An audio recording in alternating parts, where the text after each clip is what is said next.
سلام، به مجموعه خبری این ساعت از کانال تاپ خبر خوش آمدید. لطفاً تا آخر ویدیو ما را همراهی کنید.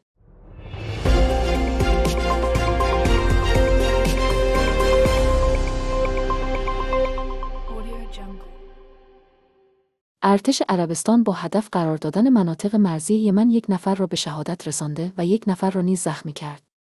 به نقل از المنار، ارتش عربستان سعودی حمله جدیدی را به مناطق مرزی یمن انجام داده است. خبرنگار المثلی درصد گزارشات ارتش عربستان در این حمله منطقه قهر در بخش مرزی با قم را هدف قرار داده است.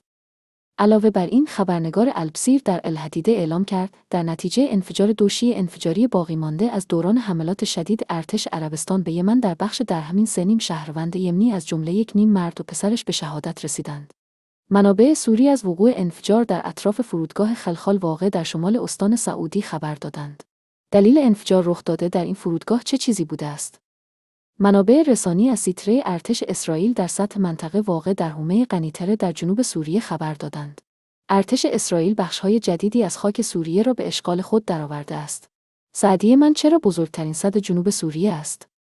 کنترل ارتش اسرائیل به این سد در حالی رخ می‌دهد که پیش از این نیز هشدارهای نسبت به طرح شوم اسرائیل برای سیتره بر منافع آبی جنوب سوریه مطرح شده بود. کمی پیشتر نیز تلویزیون سوریه گزارش‌ها چند انفجار محیط حومه غربی دمشق را به لرزه درآورده است.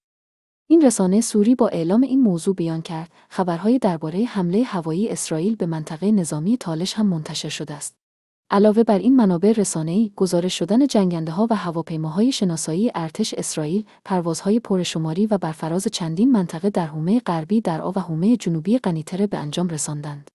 همچنین منابع تاکید کردند همزمان با این پروازهای گسترده نیروی زمینی ارتش اسرائیل نیز تحرکاتی را در این مناطق صورت داده است.